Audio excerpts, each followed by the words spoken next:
Bienvenidos al Venezolano Hoy. Les saluda desde Bogotá José Ramón Villalobos. Yo soy periodista y editor del Venezolano Colombia. El Venezolano Hoy se transmite gracias a Panadería y Pastelería El Ávila, acá en Cedritos, en Bogotá. MTS Express, tu conexión con Estados Unidos y Venezuela desde Panamá. Transcarga, línea aérea de carga nacional e internacional. Y el doctor Héctor López, abogado de inmigración en Houston, en Estados Unidos. Hoy me acompaña, como pueden ver en las pantallas, me acompaña desde San Cristóbal, Walter Márquez. Walter Márquez, el profesor, es historiador, 5 veces diputado de la Asamblea Nacional, ex embajador de Venezuela en la India y profesor jubilado de la Universidad de los Andes. Como les decía, tenemos el honor de conversar con, de hecho, yo le decía, el diputado, yo recuerdo en mis tiempos de reportero en Caracas, lo entrevistaba en el Congreso de Venezuela. Profesor Márquez, ¿cómo está? Bienvenido al Venezolano Hoy. Excelente, un gran saludo para usted y todo el equipo técnico que lo está acompañando. Muchísimas gracias, profesor. ¿De qué vamos a hablar hoy con Walter Márquez? El profesor Márquez ha seguido como pocos los casos sobre Venezuela en la Corte Penal Internacional y más allá, porque también ha seguido con rigor toda la dinámica y funcionalidades jurídicas e institucionales de la CPI en La Haya. Sobre ese tema vamos a conversar hoy con el profesor Márquez. Profesor, ¿por qué es tan importante para Venezuela lo que ocurre en la CPI, en la Corte Penal Internacional? ¿Qué competencias jurídicas tiene esta Corte?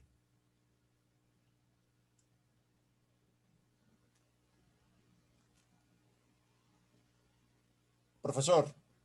La Corte Penal Internacional se convierte en una instancia para el juzgamiento de los crímenes de lesa humanidad y la grave violación de derechos humanos que han ocurrido en el país. Primero en el gobierno de Hugo Chávez y ahora de manera más grave en el gobierno de Nicolás Maduro. Desde el año 2002 entró en vigencia el Estatuto de Roma que crea la Corte Penal Internacional. Antes habían existido, desde la Segunda Guerra Mundial, una serie de tribunales ad hoc, es decir, tribunales especializados para casos muy concretos, como juzgar a los criminales de la Segunda Guerra Mundial del nazismo. Para eso surgió los juicios de Nuremberg en Alemania a partir de 1945. También ha habido tribunales para Ruanda, para la antigua Yugoslavia, los tribunales de Tokio. Pero a partir de 1998 se crea, mediante el Estatuto de Roma, se llama así porque fue una convención de plenipotenciarios que se reunieron en Roma y se aprobó el estatuto, que es como el acta constitutiva, es la constitución que da origen a dos cosas. Uno, a la Corte Penal Internacional. Otro, a la Asamblea de los Estados Partes, que constituye el órgano contradictorio de la Corte Penal Internacional. Ante esa instancia, nosotros hemos recurrido las denuncias que se hicieron inicialmente contra Hugo Chávez Frías fueron cerradas por el fiscal anterior, Luis Moreno Campo, de Argentina, que fue postulado por Néstor Kirchner. Y por eso, pues, ese vínculo con el socialismo del siglo XXI. Y luego, él, junto con la actual fiscal, Aventura, que ha sido también muy nefasta para aplicar la recta administración de justicia en Venezuela y a nivel internacional. Permíteme un poco para contextualizar y terminar la primera parte para explicarle a nuestra audiencia concretamente cuáles son esas competencias jurídicas y qué es cuando se llama el Tribunal de La Haya. Venezuela forma parte, de hecho tiene una representación diplomática que según los registros que tenemos, y es así, es la hermana de Tarek El Aissami AIFA es la representante diplomática de Venezuela en la Corte Penal. ¿Es así?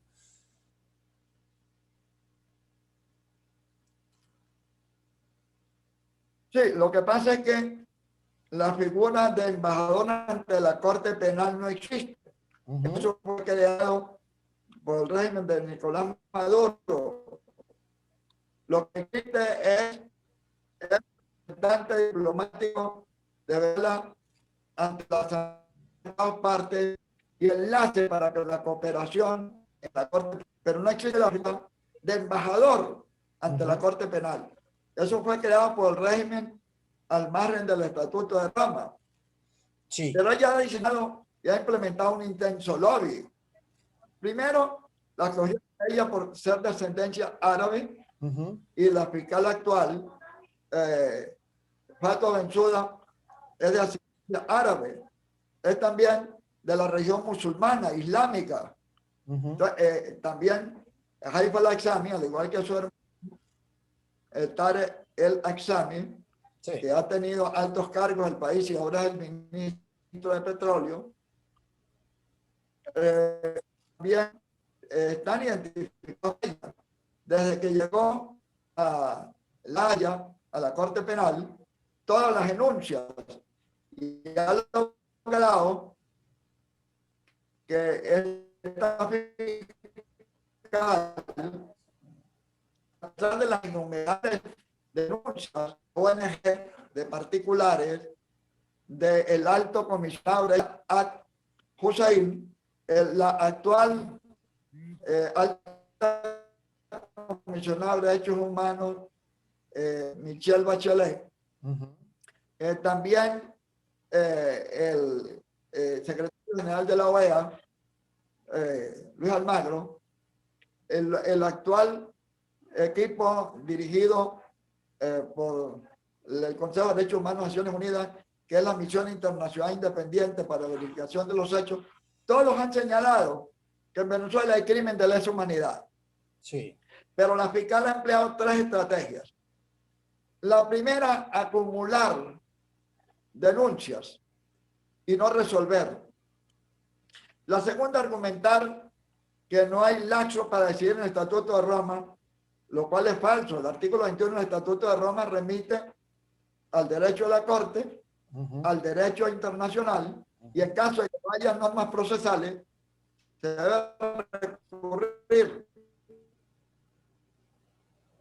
a las normas de los estados, como el caso de Venezuela, que se rige por el Código Orgánico Procesal Penal, que establece mínimo un año, máximo 2 años para Profe, resolver. estamos teniendo, profesor, muchas dificultades. De la Corte Penal Internacional. Es decir, que ella, ¿me oyen? Estamos teniendo ciertas dificultades con el audio, profesor. No sé si de pronto podemos nuevamente repasar. Entonces estábamos hablando de Bensouda, Fatou Bensouda, que es efectivamente la fiscal de la Corte Penal Internacional. Era lo que estaba usted señalando y que además se le señala a la fiscal de la CPI que ha demorado, incluso hay algunos, como usted nos ha señalado, negligencia de su parte, ¿no? Para darle resolución a lo que yo entiendo son unos 110 casos contra el régimen de Nicolás Maduro y contra el régimen venezolano en la Corte Penal. ¿Es así?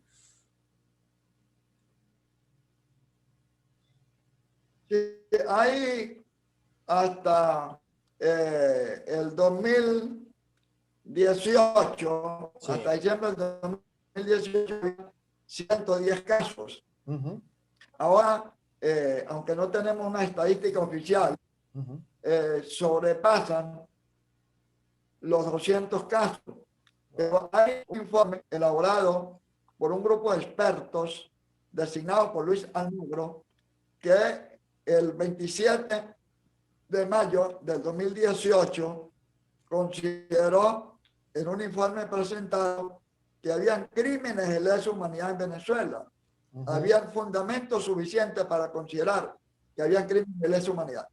En el Estatuto de Roma se tipifica crímenes de guerra, genocidio,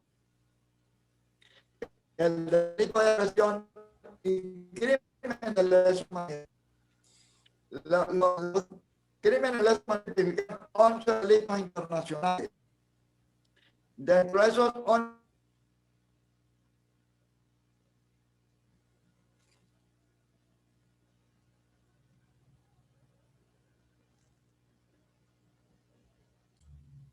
seguimos conversando, hemos tenido algunas... voy a intentar comunicarme por la otra vía.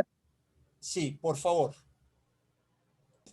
Seguimos conversando, hemos tenido algunos contratiempos técnicos. Recordemos que el profesor Walter Márquez, mi invitado de hoy del Venezolano Hoy, está en San Cristóbal, en Venezuela, y ya sabemos las condiciones de conectividad de toda la población de Venezuela y de muchos sectores, especialmente en el Táchira, uno de los estados más golpeados por la crisis de Venezuela, muy cerca de Colombia. Profesor, estamos hablando justamente sobre el papel y los fallos que están retrasados.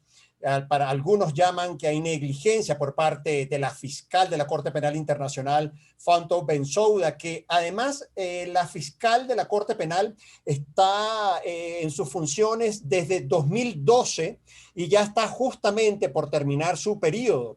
Y ahora, en el periodo, entonces, la fiscal no ha emitido ninguna resolución, ningún fallo en relación con todas las demandas que se han consignado en la Corte, profesor. ¿No hay ninguna resolución? ¿Se va a ir sin ninguna decisión, Fatou Bensouda? Desde el año 2017, yo he venido alertando que la corrupción judicial en Venezuela extendió su brazo hasta La Haya, hasta la Corte Penal Internacional, y que la fiscal Bensouda fue enrolada por Haifa el-Aksami para convertirse en un agente del gobierno de Nicolás Maduro.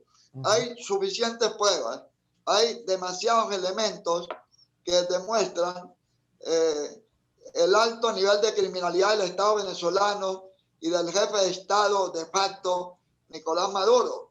De los 11 delitos internacionales que constituyen los crímenes de lesa humanidad, los 11 han sido cometidos por Nicolás Maduro y su régimen.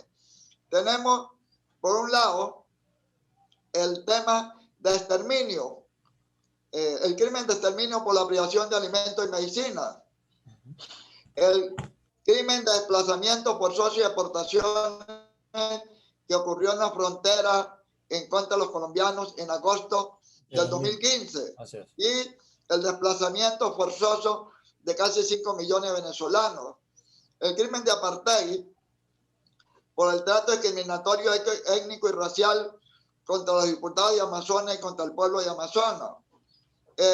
La persecución por razones políticas y religiosas y razones nacionales. El crimen de asesinato, el crimen de desaparición forzada, incluso hasta el crimen de esclavitud, porque en Venezuela el promedio de los empleados no ganan $1 mensual. Sí. Los esclavos del siglo XIX ganaban para la comida, para la vivienda y para el vestido. Los venezolanos ahorita ni siquiera cubren las necesidades básicas con $1 o $2 mensuales.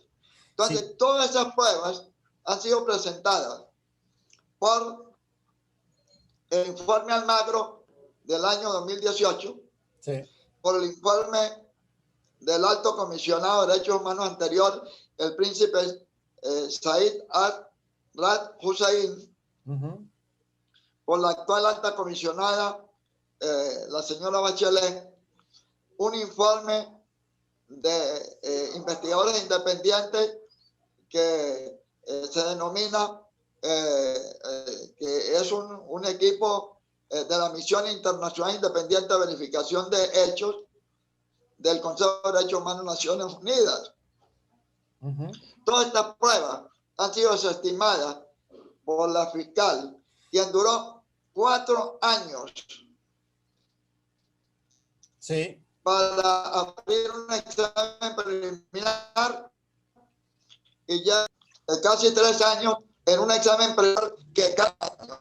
En diciembre del año pasado, dijo que en los primeros meses de este año decidía, y ya le faltan 4 meses o 5 meses para irse.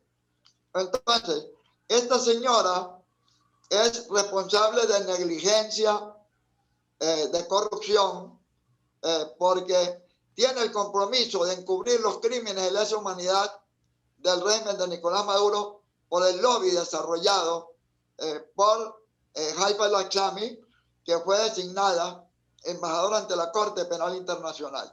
Sí, pero profesor... Recientemente, en diciembre... Sí, sí.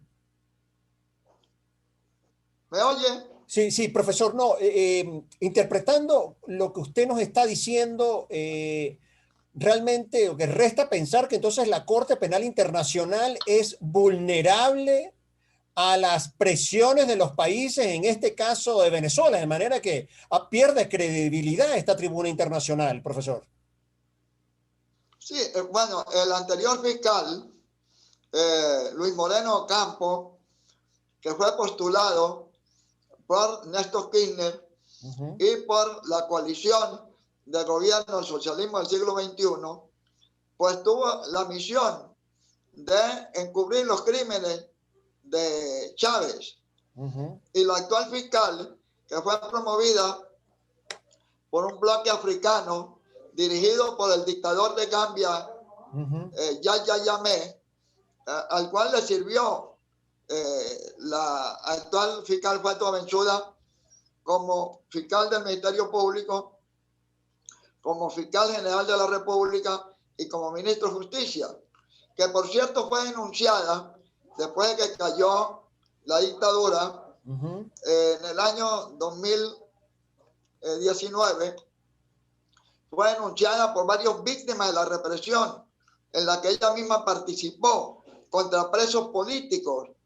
Es decir, que la fiscal no solamente es responsable de negligencia y corrupción con respecto al caso de Venezuela, es responsable de represión en su Gambia natal y es responsable de haber cobrado más de 50 millones de dólares en un servicio privado como abogado junto con su marido Philip Bensouda en un banco de Dubái, el Banco Emirat de Dubái, y ella no podía ejercer privadamente porque estaba al servicio exclusivo de la Corte Penal Internacional.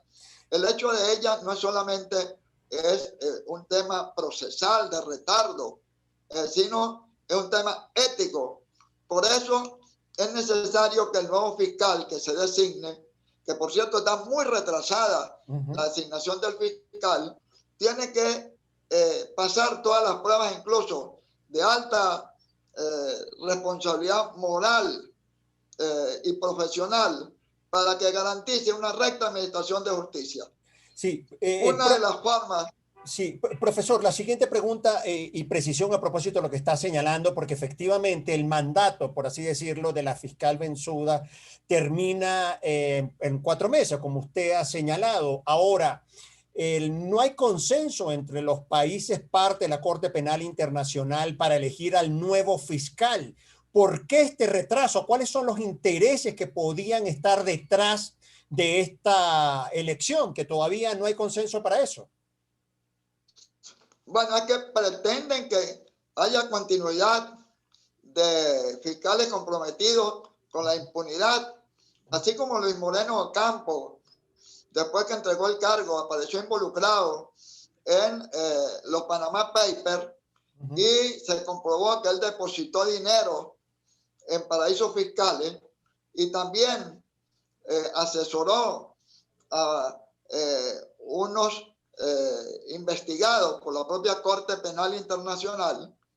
La fiscal Bensouda también ha sido ampliamente cuestionado, pues ahora pretende que el que llegue no tenga ese compromiso de luchar contra la impunidad y prevenir los crímenes. La mesa de la Asamblea de los Estados Partes, la Asamblea lo constituyen 132 países y la mesa es un comité ejecutivo integrado por 21 países. La mesa en abril del 2020 19 designó un comité de selección integrado por 5 embajadores, presidido por la embajadora de Canadá, y un panel de expertos. Se presentaron 144 candidatos a fiscal. Formalizaron la inscripción 89. De esos 89 se seleccionaron 16 y finalmente se seleccionaron 4 por consenso, por unanimidad. Eso fue presentado el 30 de junio del año 2000. Debería de haber sido electo en diciembre del 2020. Sí. En junio del 2020 fueron presentados los 4 candidatos, los cuales habían sido sometidos a la selección por parte de la Asamblea. Pero empezó la prórroga porque aspiraban a un consenso. Pero el Estatuto de Roma, en su artículo 42.4, no habla de consenso para elegir el fiscal. Establece que debe ser electo por votación secreta y mayoría absoluta. Es decir, por la mitad más 1. Se ha pospuesto 6 veces hasta el 18 de diciembre del año pasado. Y luego se pospuso hasta el 18 de enero de este año. Y ha sido reprogramado para el 5 de febrero de este año, buscando un consenso que no existe. El hecho de que se haya reprogramado 7 veces significa que no hay consenso. Sí, por eso entonces, decía, sí. Después de los 4, metieron 5 más, que no formaban parte de los 5 iniciales, incluyendo Carlos Castresana Fernández, postulado por el gobierno español del socialista Pedro Sánchez, sí. Y Castresana formó parte del equipo que acompañó a Garzón cuando él fue juez español. Y ya sabemos que Garzón está al servicio del régimen de Nicolás Maduro. Sí. Entonces, ese hecho es muy grave, que fuera de los 4 que fueron calificados, forzaron a presentar 5 candidatos más. Pero ya llegó el momento de la realidad. Nosotros estamos exigiendo públicamente que la mesa directiva someta a elección secreta y votación por mayoría simple a quien vaya a ser el nuevo fiscal. No se puede retrasar más. Hacerlo es violar el Estatuto de Roma. Sí. El retraso injustificado en la elección del nuevo fiscal compromete seriamente la credibilidad de la Corte Penal Internacional y de la Asamblea de los Estados Partes. Sí, profesor, ya para terminar en esta primera parte de nuestra conversación, el tema de la Corte Penal Internacional. Entonces, los venezolanos perdemos las esperanzas de poder tener alguna resolución, algún fallo o condena al régimen venezolano en la Corte Penal Internacional frente a los hechos que nos ha narrado. No, hay que seguir insistiendo, hay que seguir luchando. No nos podemos rendir porque la justicia puede tardar, pero llega. Estamos preparando un plan que hemos llamado Plan La Haya, para que haya justicia en La Haya. Por un lado, el gobierno de Nicolás Maduro puede diseñar su estrategia, pero el gobierno interino de Guaidó debe de ocuparse del tema diplomático de la Corte Penal Internacional. Por otro lado, estamos preparando un conjunto de acciones ante la Oficina de Defensa de las Víctimas de la Corte Penal. Y vamos a ratificar las denuncias. Incluso le hemos pedido a la fiscal su inhibición. Si no, cualquiera de los 6 países que denunció a Maduro en septiembre del 2018, que fue Colombia, Canadá, Chile, Paraguay, Argentina, y Perú, cualquiera de esos 6 países que ella ha desestimado, no ha revisado, no le ha importado que 6 socios de la Corte Penal, 6 países Estados parte, en base al artículo 14, hayan pedido investigar a Nicolás Maduro. Cualquiera de esos 6 países le puede pedir la inhibición a la fiscal. Hay 3 vías. Uno, pedir la inhibición a la fiscal, yo ya se la he pedido, pero ella no lo ha hecho.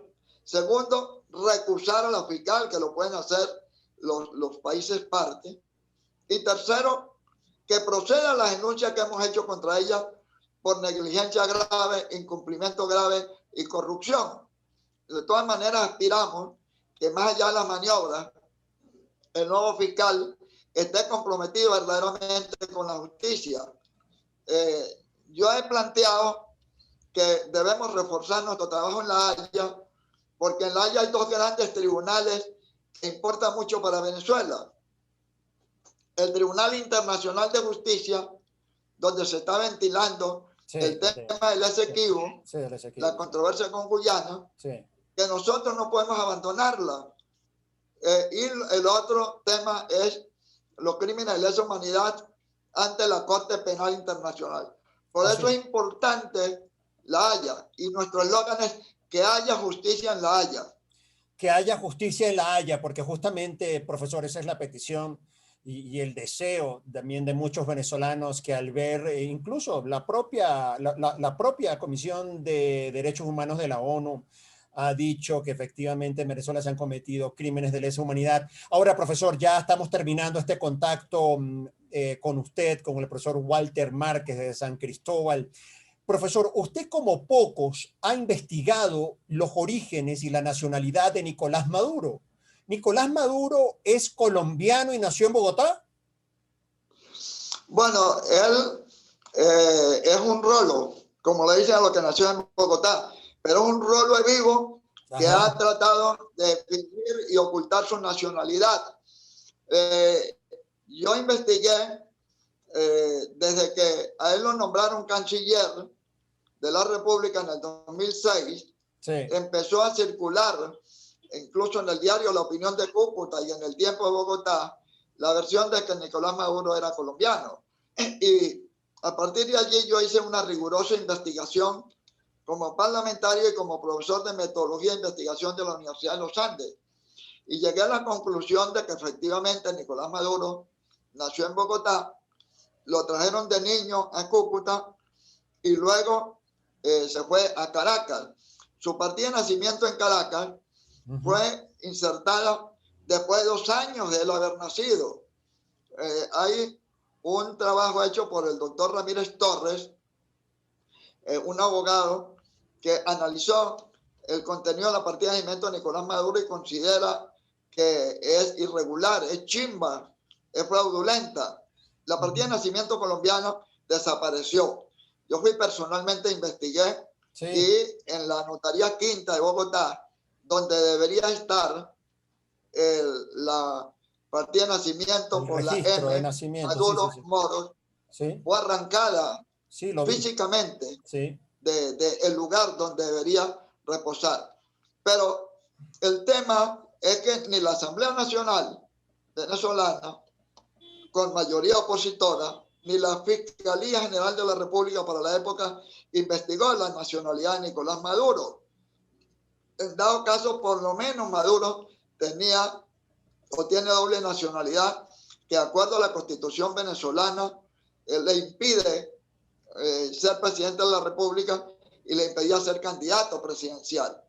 Por eso yo he planteado la necesidad de revisar una estrategia para enfrentar la crisis en nuestro país. En primer lugar, tenemos que ir a un modelo de amplia base para la oposición, porque hasta ahora el grupo de los 4 no ha logrado resultados concretos de un gobierno de transición y cese a la usurpación, ni elecciones libres. Tenemos que pasar de combatir la tiranía y la dictadura con métodos democráticos a ir hacia una lucha de liberación nacional, porque el gobierno constituye prácticamente una estructura de delincuencia organizada Entonces nosotros seguimos con los métodos clásicos democráticos a una tiranía que es una estructura de poder delincuencial. Sí. En tercer lugar, porque aquí hay demasiada a través de corrientes afrocubanas importadas contrarias a nuestra propia cultura espiritual. Entonces hay que ir a ayunos, a oración, a plegaria, los católicos a través de su rosario y la misa, los cristianos a través del combate espiritual, los hinduistas a través del Agnihotra, que es la cultura del fuego, cada quien desde su conciencia trabajar por la liberación de Venezuela. Recordemos el libro de un periodista venezolano español, David Placer, que habló de los brujos de Chávez. Sí.